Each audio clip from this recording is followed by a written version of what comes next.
Welcome, wrestling fans, to this WWE show review on Tim Reynolds Show. Please make sure you guys hit that like button and subscribe to the channel as we're reviewing Friday Night SmackDown from January 17th, 2025 in San Diego, California. As we would see this SmackDown kicked off with Rey Mysterio as the WWE Hall of Famer and Mr. 619 would come out to talk to the crowd and the WWE Universe as he declares for the 2025 Men's Royal Rumble match. And now this Royal Rumble match is stacked already with a bunch of WWE superstars already declaring themselves for this matchup. But shortly after this, we would see Rey Mysterio interrupted by Kevin Owens, who would come out to show respect to Rey Mysterio as he tells the WWE Hall of Famer that he has more respect for him than any other superstar back there in that locker room, and he believes that Rey can win the Royal Rumble match. But he asks Rey Mysterio for one thing: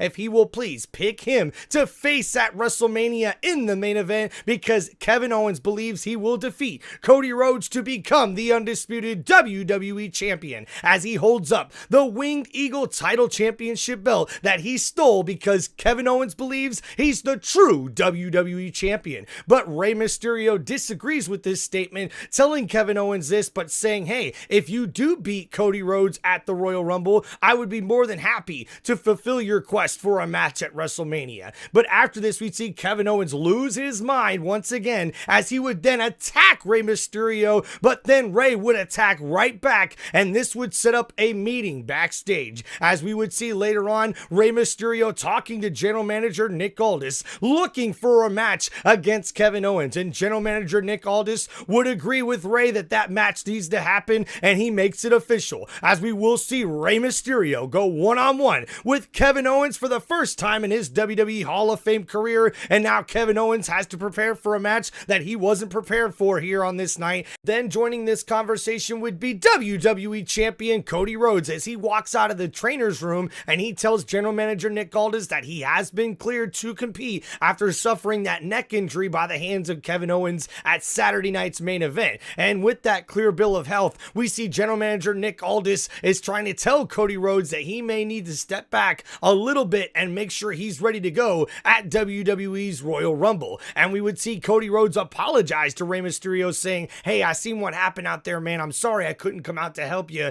I'm sorry you got involved and dragged into this Kevin Owens situation. But Rey would tell Cody Rhodes not to worry about it, to just worry about his health and getting back completely healthy for WWE's Royal Rumble. And he promises to leave just a little bit of Kevin Owens left for him at the Royal Rumble. Then, guys, I give this a B for opening up Friday Night SmackDown. I really do think that this is a pretty good grade for a way to open up here in San Diego. The hometown kid, the WWE Hall of Famer Rey Mysterio, definitely put on a show to kick off Friday Night SmackDown, and I think his chemistry with Kevin Owens was really good. I like the way this storyline went, and hey, Kevin Owens is one of the best heels right now on Friday Night SmackDown, and what a way to kick off this show. Then, guys, next up we would have our first match of the evening, as we would see a tag team match in the WWE Women's Division, as we would see the team of Nia Jax and Candice LeRae go up against the WWE Women's Tag Team Champions Bianca Belair and Naomi. After we seen earlier, both of these competitors were backstage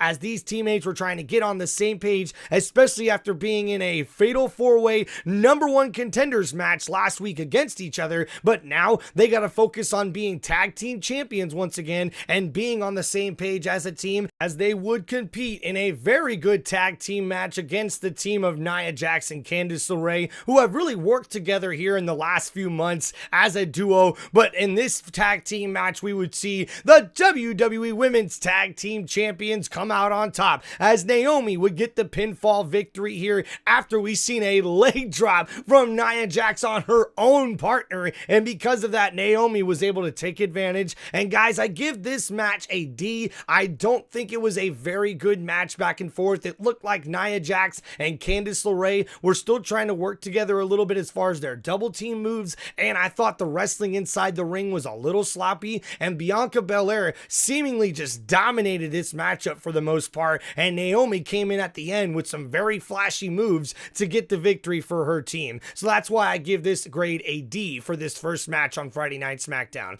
Then, guys, next up after this, we would see backstage Jimmy Uso getting everybody pumped pumped up for his upcoming match against Carmelo Hayes on Friday Night SmackDown, as these two have been beefing the last few weeks, and Jimmy Uso's ready to take Carmelo Hayes down a step or two off of his pedestal, as he thinks he may be him, but not going up against Jimmy Uso. As we would see, this will be our next match of the evening, as Jimmy Uso would go one-on-one with Carmelo Hayes, and Hayes would get on the mic before getting in the ring, reminding Jimmy Uso that Melo don't miss, and he plans on showing Jimmy Uso this inside the ring. And as the bell rung, Jimmy Uso would start out right away, going right at Carmelo Hayes, before these two would go back and forth in a very athletic, competitive matchup. But Jimmy Uso would get the victory, but by disqualification, because we would see Jacob Fatu and Tama Tonga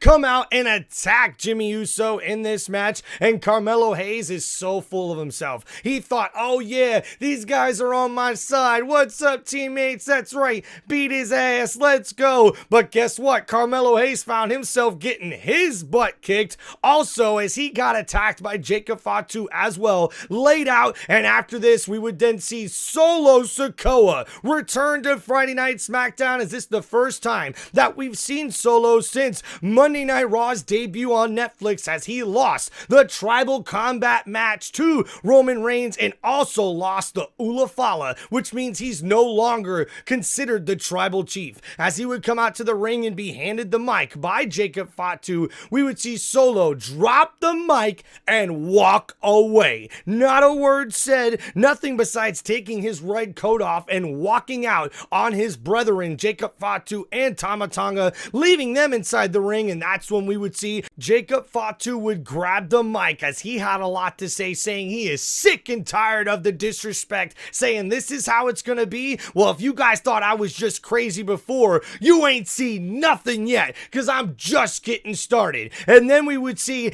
LA Knight come out of nowhere to attack Jacob Fatu and Tama Tonga inside the ring, trying to get a little payback, as these two have been attacking LA Knight for weeks now, getting involved in his business. But the numbers games would add up to LA Knight, as Tama Tonga and Jacob Fatu beat down LA Knight inside the ring. But Knight would come with some backup, as we would see the return of Braun Strowman, as this big SOB would run to the ring to stick up for his pal, kicking out both Jacob Fatu and Tama Tonga outside the ring. Man, what a way for Friday Night SmackDown to go this direction, with the return of Braun Strowman. He's helping out LA Knight. I definitely give this segment here, guys, a B. I think it was one hell of a match with Jimmy Uso. And guys, man, Carmelo Hayes is an up-and-coming superstar here on Friday Night SmackDown. But what's gonna happen with Jacob Fatu and Tama Tonga and Solo Sikoa just walking away without saying a word? That just leaves a bunch of question marks and questions to be answered. But we'll have to wait to see what happens on next week's Friday Night SmackDown. But man, guys, we would find out after this match that Braun Strowman will go one-on-one with Jacob Fatu at Saturday night's main event for WWE. Wow, what a Friday Night SmackDown. Then next up after this, guys, we would see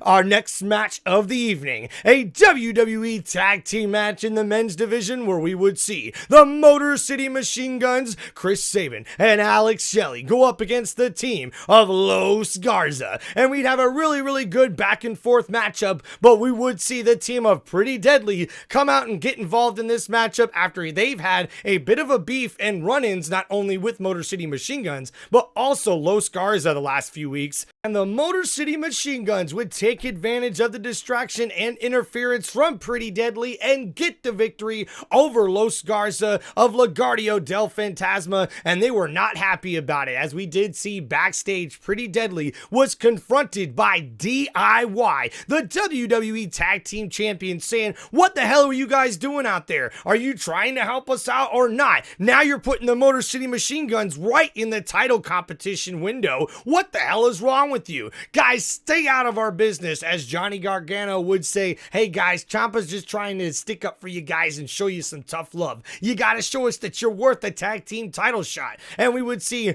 Apollo Crews come over to Pretty Deadly after DIY walked away and said, damn guys, if you're still gonna believe them now, then you're bigger fools than even I thought. And then Johnny Gargano would come and attack Apollo Crews backstage. And man, now we're looking at the WWE tag team division really open right now as far as who could be the number one contenders, but it looks like it's Motor City Machine Guns, even though Pretty Deadly and Los Garza are trying to put their names in the hat. Then guys, next up on Friday Night SmackDown after this, we would see General Manager Nick Aldis backstage trying to get Kevin Owens to sign this contract, this addendum that he's making for WWE's Royal Rumble in the ladder match that they're supposed to have. And in this contract, it states that both of these competitors will hand over their title belts to be handed and hung above the ring and have to sign this contract so that we will not see a repeat of what happened at Saturday night's main event. But Kevin Owens refuses to sign that contract, doing the same thing that Cody Rhodes did earlier in the night, saying that he refuses to sign that contract until he does first. So now we're seeing a little back and forth here. When is the contract going to get signed? We'll have to wait to find out. Then guys, next on Friday Night SmackDown, we'd have our next match of the evening, as we would see a one-on-one match in the WWE Women's Division, as we would see Piper Niven, the security guard and friend of WWE Women's United States Champion Chelsea Green, go up against B-Fab, who was sticking up for her friend Michin backstage when Piper Niven and Chelsea Green rudely walked in on them and started dissing them and disrespecting them inside the women's locker room. And because of that, B-Fab would stick up for Michin and set up this match here, as she would really put on a very competitive match against Piper Niven, who's one of the better competitors in the WWE Women's Division on SmackDown. But Piper Niven would get the victory in this matchup thanks to some help from Chelsea Green at ringside, and now Piper Niven walks out with the victory. I give this match a solid C. I think it was a little sloppy back and forth, but B-Fab has it. I tell you what, I think if they had a little bit more time, I think they would have been able to do a lot more together inside the ring, but I imagine that we will see Piper Niven go one-on-one with B-Fab pretty sooner rather than later. I imagine once again, Piper Niven's also a pretty good competitor inside the ring with just about anybody, but a pretty good solid C grade for this match here. Then guys, next on Friday Night SmackDown, we would have our next match of the evening, as we would see Rey Mysterio go one-on-one with Kevin Owens. And in an epic dream match for Kevin Owens here, we would see these two superstars leave it all inside the ring, as the hometown hero Rey Mysterio was trying to show out for the San Diego crowd, and he would put on a show, but Kevin Owens would put on a show really good of his own, as he would get the victory in this one over Rey Mysterio. But afterwards, he would go and attack Rey, and KO would go to use that same pile driver move that he used on Cody Rhodes at Saturday night's main event to try to injure Rey Mysterio after this attack. But then we would see the American Nightmare Cody Rhodes come out to help out Rey Mysterio, as these two would start attacking and beating the hell out of one another until security would come out to separate these two. But Cody Rhodes does not want to stop fighting Kevin Owens and wants his hands back on him. So we see backstage, General Manager Nick Aldis has to get serious with the WWE Champion, saying he is sick of both of these superstars not listening to him and his orders, and he has a contract that they both need to sign. And because they won't sign it willingly, he's going to force them to sign it, as we will see a contract signing at WWE's Saturday night main event. And the person who will be moderating that contract signing will be the Heartbreak Kid, Shawn Michaels, as the WWE Hall of Famer and one of the inventors of the ladder match will now moderate this contract signing between KO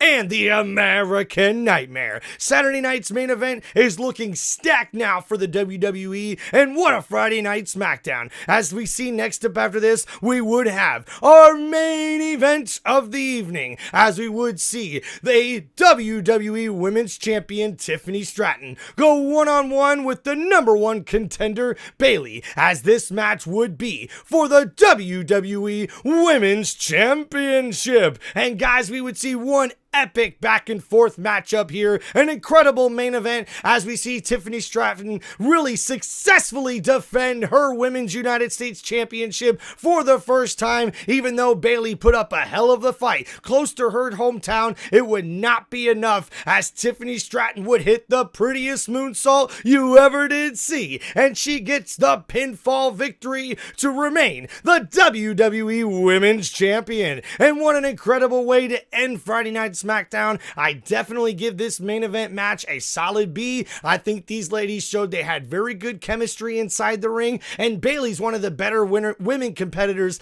in WWE today, and Tiffany Stratton and her inside definitely put on a show, and Tiffany Stratton proves herself to be one heck of a WWE Women's Champion, carrying Friday Night SmackDown, and what a main event match. And guys, I definitely give the highlight of the night to Kevin Owens and Rey Mysterio. They not only had one hell of a match, but also one hell of a promo and a storyline here for this Friday Night SmackDown. But guys, this has been your WWE show review on Tim Reynolds Show. Please make sure you guys hit that like button and subscribe to the channel, and leave some comments for me, guys, on what you guys thought of this Friday Night SmackDown. And hey, we've still yet to find out who's attacked Jade Cargill, as we see the WWE Women's Tag Team Champions are still trying to figure that out. And we got much more, not only with questions about what's going on with the Bloodline and Solo Sikoa, and it looks like Jacob Fatu is getting a big push as he's now got a one-on-one match at Saturday night's main event with Braun Strowman. That should be pretty dang good to see, and I cannot wait to see the overall outcome of this storyline between Kevin Owens and Cody Rhodes. That's been really good for WWE and for SmackDown. So guys, thank you for hanging out and watching Tim Reynolds Show. Please make sure you guys subscribe to the channel and check out more of my WWE show reviews and more of my content on my YouTube channel. Thank you guys so much. Peace out, everybody.